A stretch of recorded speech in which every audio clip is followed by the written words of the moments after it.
¿Crees que roncar es solo molesto? En realidad, tus ronquidos pueden estar revelando serios problemas de salud que no deberías ignorar.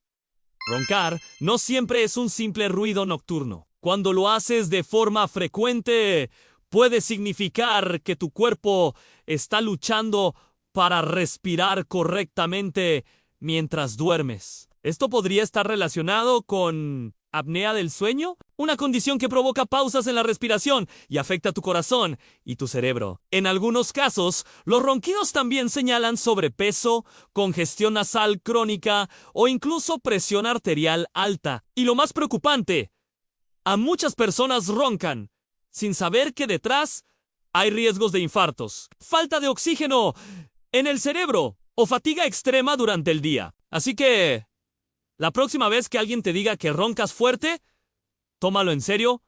A tu cuerpo podría estar pidiendo ayuda.